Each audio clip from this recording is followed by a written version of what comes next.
I lived it, and I'm leaving it where it belongs. And maybe that's the most powerful kind of endurance, not doing something again and again, but knowing when once is enough.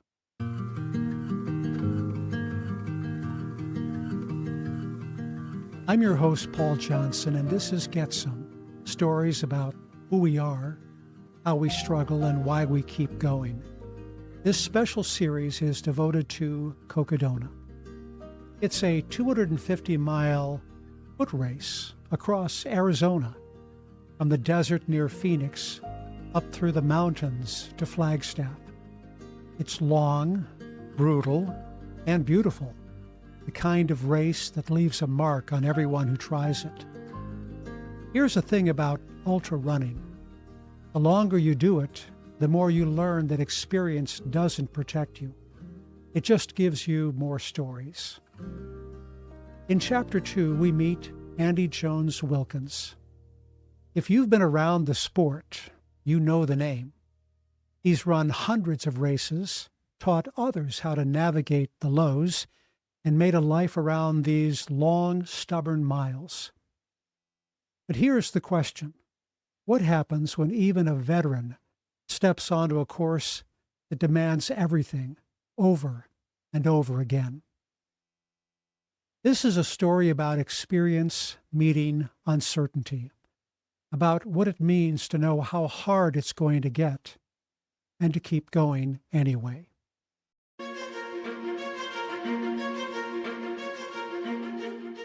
At 7:30 a.m., 2.5 hours after the Cocodona 250 started, we left the Cottonwood Creek aid station and followed a battered old mining road.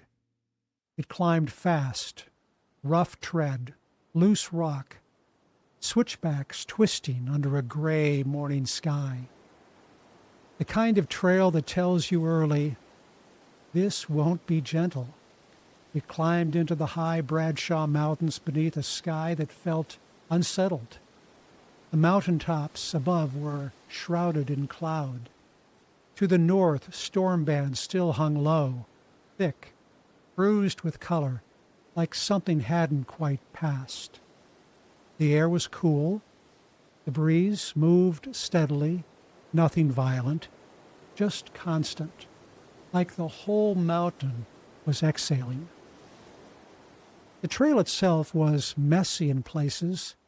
A storm had blown through hard, heavy rain, even hail. The ground at higher elevations was wet, soft in patches. There were mud traps tucked in the corners of the road. Runners had already carved new tracks to dodge them. But this wasn't just a tough stretch. This road carried history. Long before ultra-runners or freight wagons, this was Yavapai land, specifically the Wipukepa and the Tolkepaya bands. They called these mountains Wakanyacha, rough, black rocks. They were here 1,000 years ago, mining copper, shaping it, trading it across the Southwest, long before anyone from Europe showed up. To the north and west, the Paiute moved through the same terrain, season by season, hunting mule deer, gathering medicinal plants, walking the same paths that would one day turn into stagecoach lines. And then, in the 1860s, everything changed. Gold was discovered at Lynx Creek, and suddenly Arizona had its first gold rush. By 1863, a riverboat captain named William Bradshaw, who was part adventurer, part schemer, helped carve out a road and a town here. They called it Bradshaw City. For a moment, it boomed. Mines dug deep, saloons opened. Men drank, gambled, and sent letters back east bragging about the gold they were sure they had found. And then it was over. The gold dried up. Bradshaw himself died under murky circumstances. Some say it was suicide. By the 1880s, the town was gone. Today, you'd need a GPS and a little luck just to find what's left, buried under pine needles and scrub. And still, the trail continues. For us, the Cocodona course skirts the western edge of Horse Thief Basin, a place with a name that comes with a story. In the late 1800s, rustlers hid stolen horses here.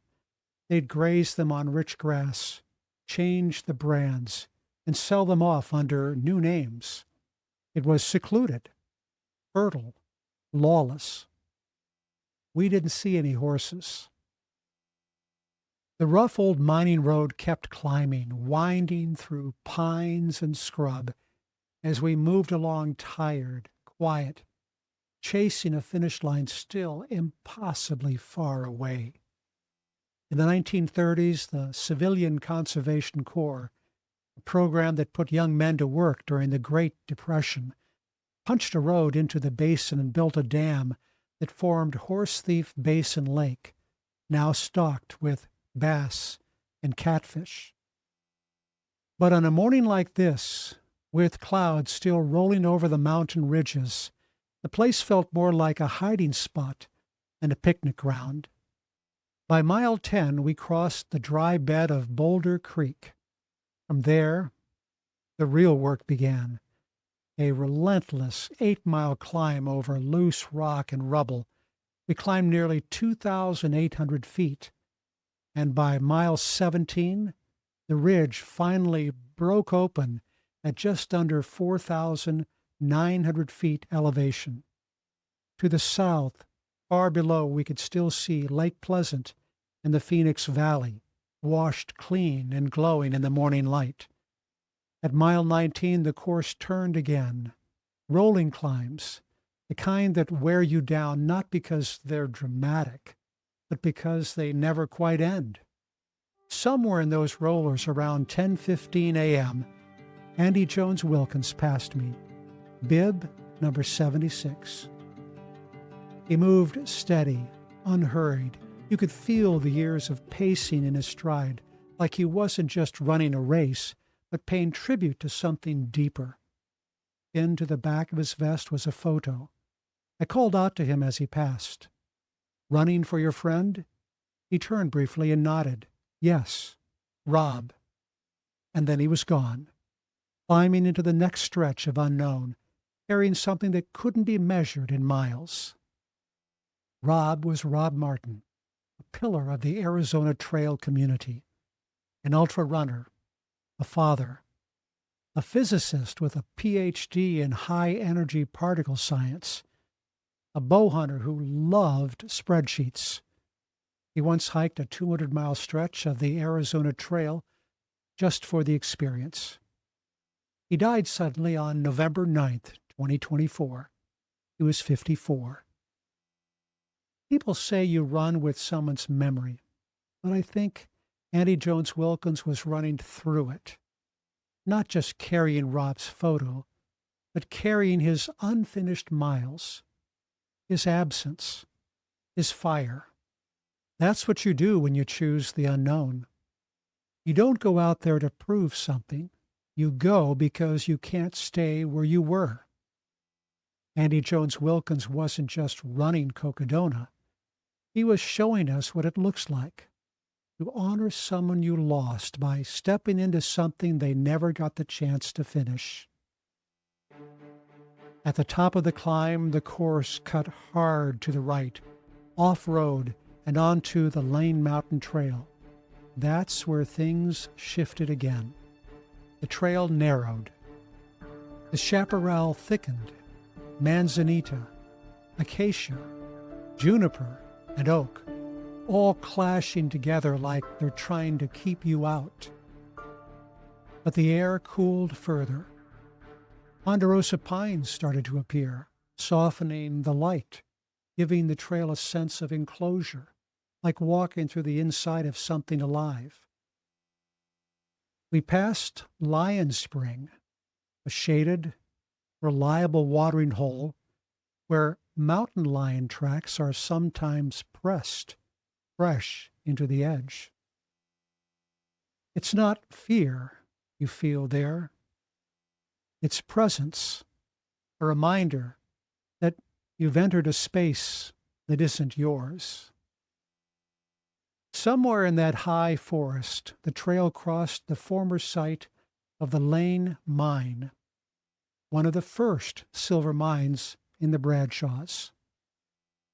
The ore was so rich, they packed it on burros to Wickenburg, loaded it on wagons to Yuma, then shipped it by steamship to France for refining.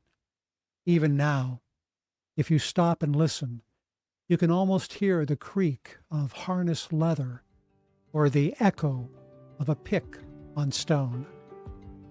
Yavapai copper, boon towns that vanished, outlaws, hailstorms, mule trails, and silver runs to France.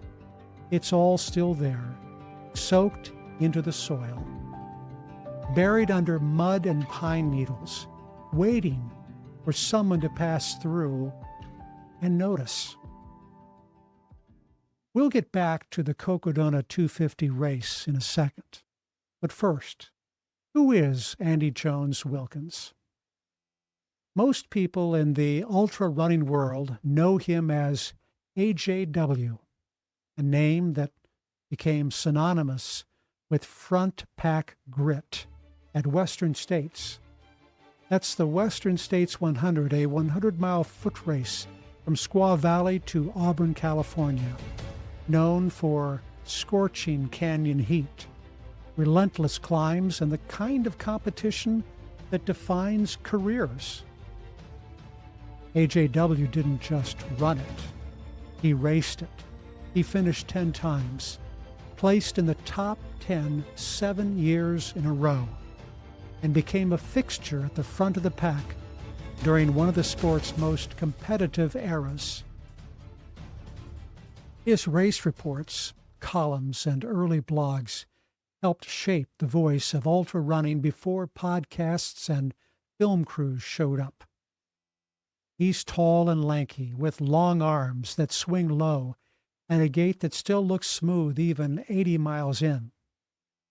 His voice has a bit of a rasp to it, the kind of voice you'd expect from someone who's been shouting encouragement across aid stations for decades.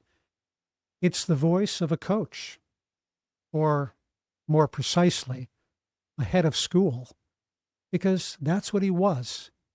After a 34-year career in education, including roles as teacher, administrator, and head of school, AJW retired from formal schooling to focus full-time on coaching, writing, and podcasting. As an educator, he guided students through the delicate balance of pressure and purpose. It's a role he embraces the same way he approaches a race. Show up prepared. Adjust when things go sideways. And above all, be steady. But to really understand Andy, you have to go back to the East Coast. He was born in Massachusetts, grew up in Rhode Island, not a place known for mountain trails or desert running, but there was plenty of structure, plenty of competition, soccer fields, classrooms, expectations.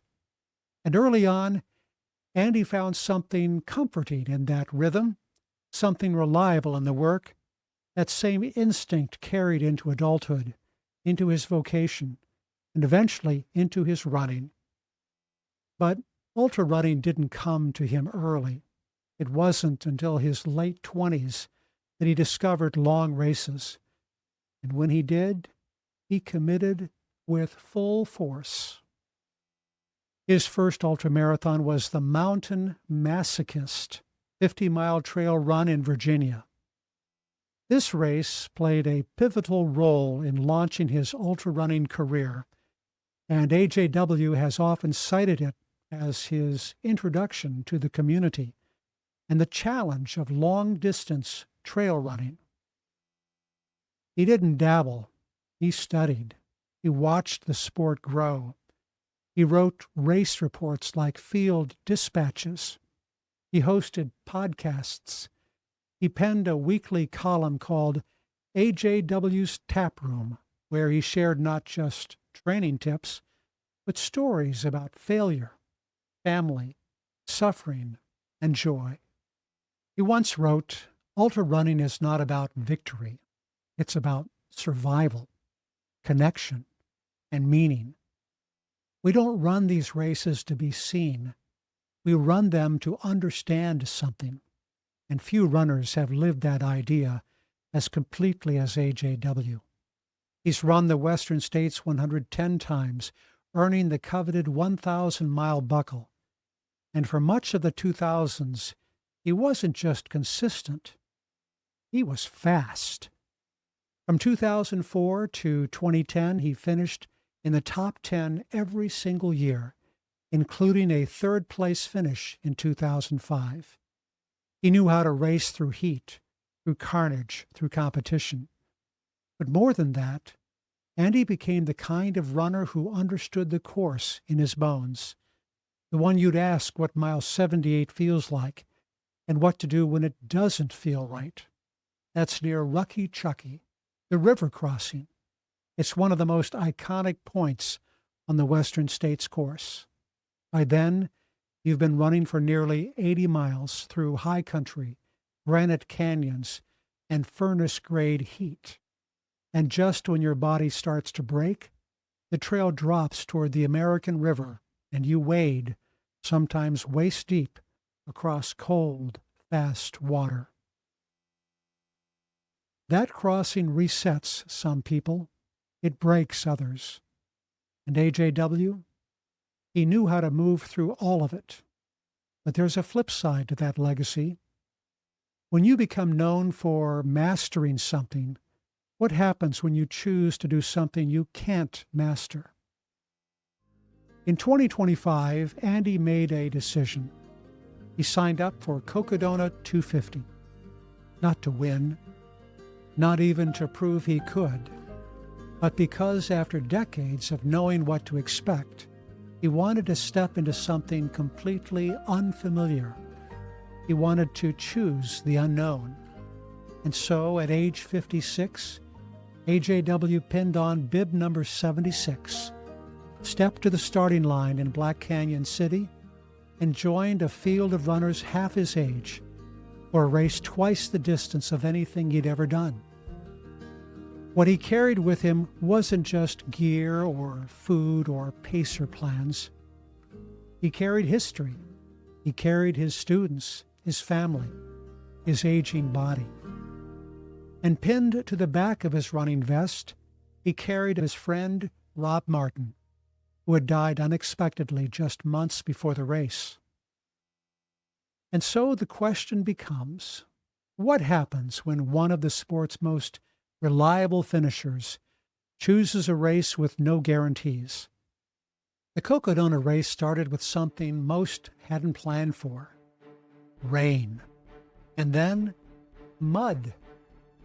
AJW later wrote that the first 48 hours felt like moving through glue. In the canyons, the trails turned to thick, red sludge. Coating shoes, sticking to trekking poles, grabbing ankles with every step.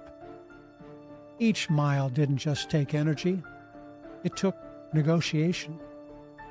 AJW wasn't the only one suffering. He shared hours with other runners as they inched through soaked washes and clay-laden climbs. One section, he said, was so slick that every step forward felt like 2 inches of sliding backward. There were places where my shoes had gained 2 pounds of mud on each foot. Just lifting them became its own workout. The rain didn't cool things off. It just complicated everything. Clothes soaked. Chafing started early. Aid stations became drying stations, with runners holding socks over propane heaters just to feel human again. And then there was sleep, or the lack of it. For the first 2 nights, AJW stayed awake. He tried to sleep in Jerome, laying down on a cot, shoes off, jacket zipped, but the pain in his feet wouldn't let him rest. He described it later as brain fog, like being inside a dream he couldn't wake up from, still moving, still trying to remember what day it was. I kept thinking I'd slept for an hour, then I'd look at my watch, and it had been 6 minutes. Everything was louder at night, the wind, my breath, even my thoughts. By day 3, the hallucinations started. Shadows became trees that weren't there. A pile of rocks looked like a sleeping runner. He had moments where the trail seemed to drift sideways. That's what happens when sleep deprivation, physical exhaustion, and caloric deficit start stacking up. The brain, short on glucose and stripped of REM sleep, begins to blur the line between what's real and what's expected. Visual processing stutters. The mind starts to fill in gaps with memory, with dreams, with fear. In ultrarunning, they call it seeing things. In neurology, it's called hypnagogic imagery, or sleep-wake intrusion, your body's desperate attempt to rest while still moving. For some runners, it's benign. For others, it's a warning. You're running on borrowed brain power. And then there was AJW's feet, blistered, emaciated, soggy for too long. By mile 180, they looked more like wet paper than skin. My legs and feet bounced back within about 10 days, but the rest of me took much longer, he said. The brain fog, dizziness, and emotional irritability lasted weeks. This wasn't the hard part of the race. This was the race. Cocodona didn't give AJW a clean moment of triumph. It gave him miles and miles of uncertainty. And in that, he found something. When he crossed the finish line after 117 hours, he didn't raise his arms. He didn't weep. He just stopped. A quiet, deliberate ending, not because it wasn't meaningful, but because it was complete. I don't need to do it again. That's what makes it special. I chose it, I lived it, and I'm leaving it where it belongs. And maybe that's the most powerful kind of endurance, not doing something again and again, but knowing when once is enough. Yes. Wow, here we go. Although, to be honest, I can't quite tell. Do we have audio on this? Huh? I said I can't quite tell as it is. We have audio. Oh, Wait, I need my... we have the legendary Andy Jones-Wilkins coming through for a incredible 250-mile finish. Okay, so The we... left-hand wall. The bumper? The bowling? Yeah. Gutter guard?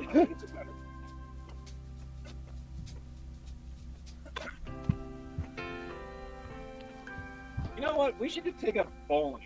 God, that would be so much nicer. Doesn't last the whole week. I think I'm better at bowling than I am at ultrarunning. I think you are too, which isn't hard to say. Brian, you can't incorporate fishing into bowling very well. Sacrifices, man.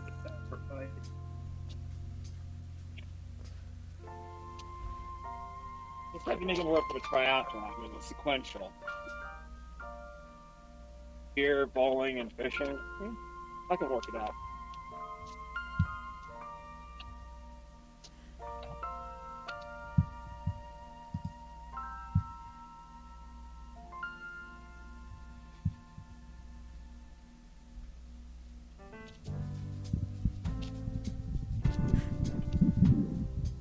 Taco tree still open? I don't like your chances there. It might be Del Taco or Taco Bell. Or Hey, a there's Bear nothing wrong Toast. with Taco Bell. Oh, the Bertos are the best. I could go to Hilly Bertos a mile right now and get a super fries burrito with guac and some carne asada and french fries. Okay, but yeah, Bertos Hey, is better. Steven. Didn't mean to jump in there and yank it. It's your birthday, what you want? Who told you? Hey, happy birthday, Chris. This is the trail running content that the world needs right now. It doesn't matter how long you're running for. You just want to talk about food. So glad to see you. And look who's holding the other camera. Thank you for carrying his bib.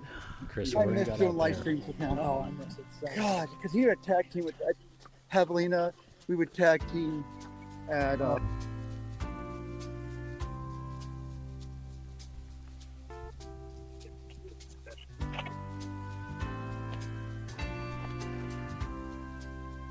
right, so what's your first thoughts of this race? You know, it's an incredible. It's a.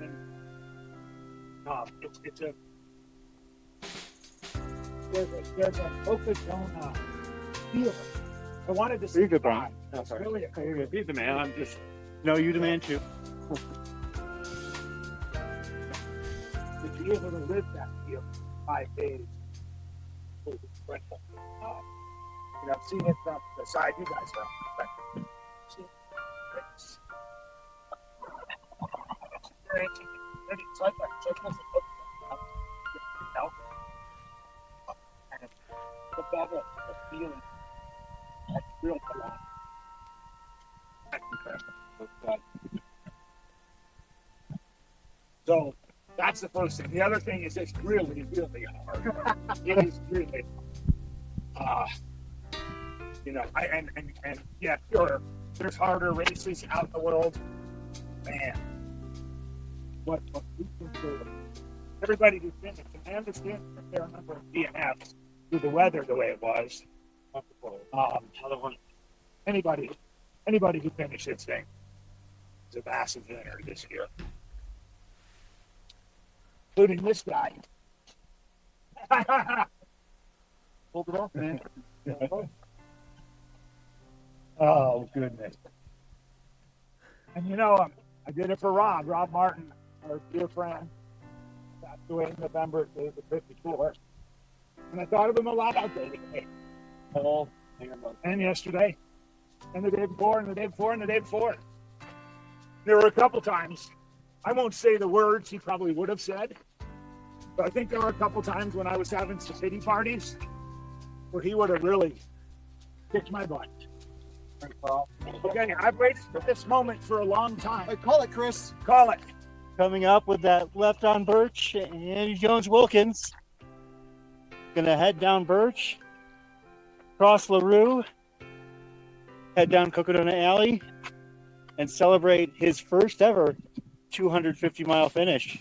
Oh my God, I have the chills, Chris. Left on Birch. Oh, We need to get you the hat. The most famous left turn in all the sports. Now immortalized.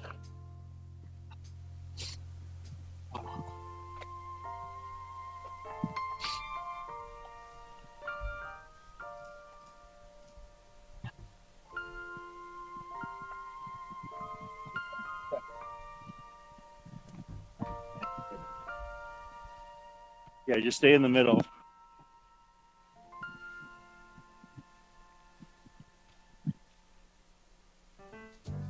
Chris, I saw Max Valdez at the pass on the way up Eldon. He was there to give me a big hug. He was so sweet. He's a great guy. But so are you. And What a day. What a day. All right, this is the other thing I've wanted to do. We've called this so many times, Chris. Thank you. Andy Jones-Wilkins making that last half block down Birch. Coming up just past the parking garage. Gonna make that right-hand turn down Cocodona Alley. Gonna see that finish line for the very first time as a competitor. And Andy Jones-Wilkins.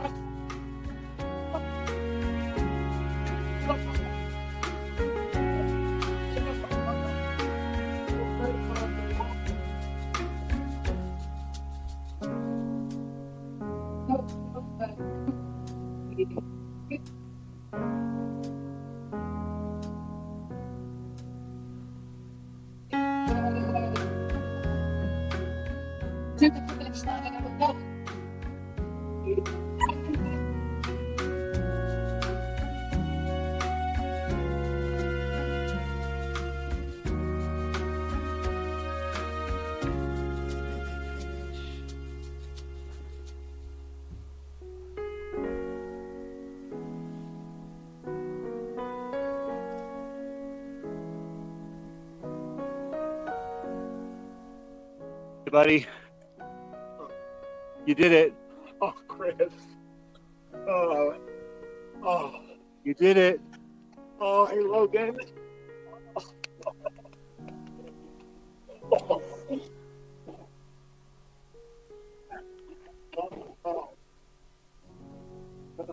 Hey, Steve. Yeah, your grandpa runs a 250-mile race. Hey, sweet. Yeah, let's keep it around. There. HAW left Cocodona with mud-caked shoes and a quiet mind. A mind that knew some journeys are meant to be final, for your sake. He chose the unknown. He lived it. I didn't see Andy again that day. In fact, after that morning, I never saw him again. He disappeared up the trail the same way he arrived, quiet, steady, carrying something bigger than himself. As for me, I kept climbing. By late afternoon, I reached the Crown King aid station, set in the tiny old mining town of Crown King, Arizona, high in the Bradshaw Mountains.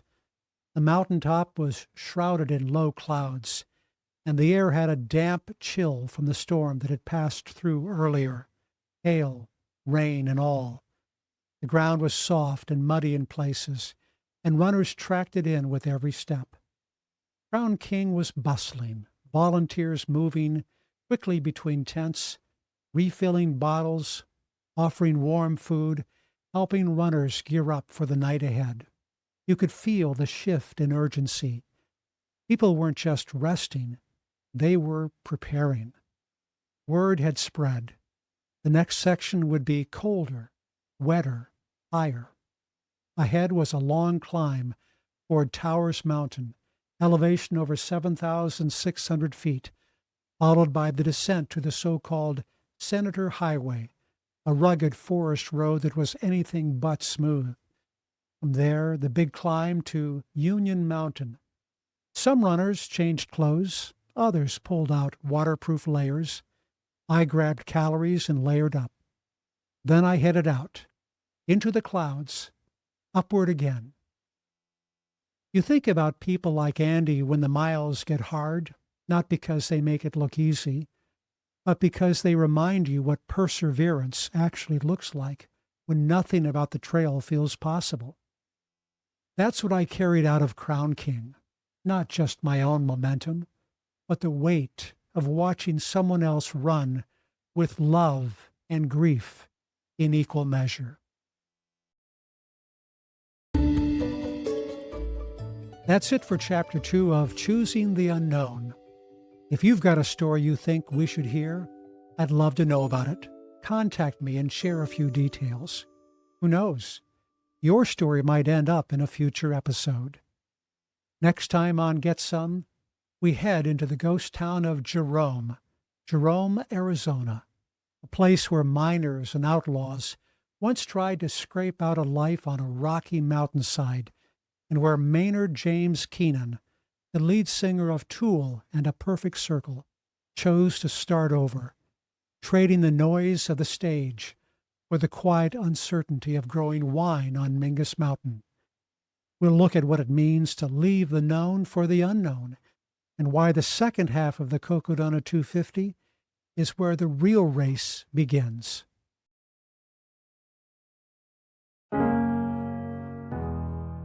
Get Some is written, produced, and hosted by me, Paul Johnson. Theme music and sound design by Epidemic Sound. You can find show notes, photos, and more at getsomepodcast.com or on our YouTube channel. If you're enjoying the show, please consider leaving a review on Apple Podcasts or sharing it with a friend. It helps others find these stories. Today is the best day of your life. Now, go get some.